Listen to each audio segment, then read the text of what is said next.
नाज़रीन अहम ख़बर शेयर कंदासीं गढ़ी हसन खां इरादो न्यूज़ जे नुमाइंदे धनी बख्श धोऊ जी गढ़ी हसन थाणे अंदर बदअमनी जी बाहि भड़के थी। सरेआम ॾोहारी अगवा ऐं चोरियुनि जी वारदातुनि समेत फुरजूं वारदात कनि था। हद थाणे जी पुलिस तमाशाई बणियल गढ़ी हसन वेझो अणसुञातल हथियारबंद ज़मींदार बोहराम खान खोसो खे अगवा करे खणी विया।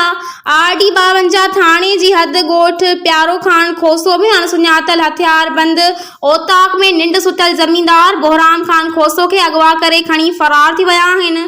ज़मींदार जे वारसनि मूजिबि राति देर सां खेसि हथियारबंद अगवा करे खणी विया। संदसि ओताक में रत जा निशान पिणु मिलिया आहिनि। वारिस पेरा खणी रवाना थी विया आहिनि, जॾहिं त हद जी पुलिस ज़मींदार जे अगवा बाबति हाणे ॼाणाए ज़ाहिर करे छॾी आहे। होॾां इतला मिलण ते DSP गढ़ी हसन नूर अहमद शाह छहनि थाणनि जी पुलिस नफ़री सां अगवा थियल बोहराम खान खोसो जे ॻोठ प्यारो खान खोसो रवानो थी वियो आहे। अस्सलाम वालेकुम, मैं हूं आमिर हुसैन अल रहीम मार्केटिंग की तरफ से।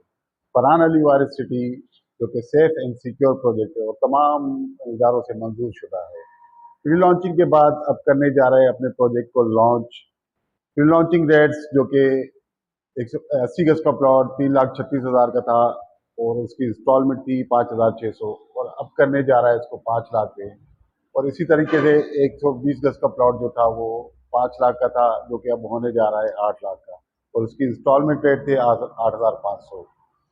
प्रोजेक्ट पर डेवलपमेंट का काम बहुत तेज़ी से जारी है, तो आज ही अपना प्लॉट जल्द अज जल्द बुक करवाएं 1 जून से पहले और अपना फ्यूचर सेव करें, अपने बच्चों का फ्यूचर सेव करें। बहुत शुक्रिया, अल्लाह हाफिज़।